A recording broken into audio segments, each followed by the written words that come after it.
Hello viewers, ఈరోజు మనం final ఎల్పికి రెడీగా ఉన్న వెంచర్కి వచ్చాము. ఆల్రెడీ ఫైనల్ ఎల్పి ఫైల్ అనేది అప్లై చేసాము. ఆల్మోస్ట్ అన్ని డెవలప్మెంట్స్ అయిపోయాయి. ఈ వెంచర్లో only water tank and park works మాత్రమే పెండింగ్ ఉన్నాయి. అండ్ ఈ వెంచర్ ప్రైస్ వచ్చేసి 21,000. లొకేషన్ వచ్చేసి ఆదిబట్లకి నియర్ ఉంటుంది. ఆదిబట్ల జిహెచ్ఎంసీలో కలిసిన వెంచర్ ఇది.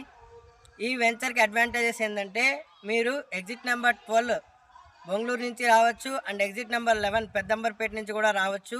రెండు హైవేస్కి మధ్యలో ఉంటుంది ఈ లొకేషన్ అనేది, రామదాస్పల్లి. అండ్ ఈ రామదాస్పల్లికి చాలా ఏరియాస్ నియర్ బై ఉన్నాయి. లైక్ బెంగళూరు కావచ్చు, కొంగరకలాన్ కావచ్చు, ఆదిబట్ల కావచ్చు, మంగళపల్లి, ఇబ్రహీంపట్నము, పెద్దంబర్పేట, ఇవన్నీ చాలా నియర్ బై ఉన్నాయండి ఈ లొకేషన్కి. అండ్ మీకు అందరికీ తెలిసిందే, ఇక్కడ డెవలప్మెంట్స్ చూసుకుంటే ఆదిబట్లలో టీసీఎస్ సాఫ్ట్వేర్ కంపెనీ ఉంది. అలాగే ఏరోస్పేస్ సెజ్ అండి, ఏరోస్పేస్కి సంబంధించిన కంపెనీసే ఉంటాయి దీంట్లో. 100 ఏకర్స్లో ఉంది. అండ్ అలాగే కొంగర్కలాన్లో ఫాక్స్కాన్ ఐఫోన్ యూనిట్ ఉంది, మ్యానుఫ్యాక్చరింగ్ యూనిట్ అండి అది. అండ్ అలాగే ఒక రంగారెడ్డి జిల్లా కలెక్టరేట్ ఆఫీస్ కూడా ఉంది. అండ్ దీని వెనకాలే బీడీఎల్ కూడా ఉందండి. వెంచర్ బ్యాక్ సైడే వస్తుంది. 3 కిలోమీటర్స్లోనే ఉంది మనకి BDL, Bharat dynamics limited company. అలాగే ఇక్కడ చూసుకుంటే చాలా ఇంజనీరింగ్ కాలేజెస్ అండ్ స్కూల్స్ ఉన్నాయండి. ఓకేనా.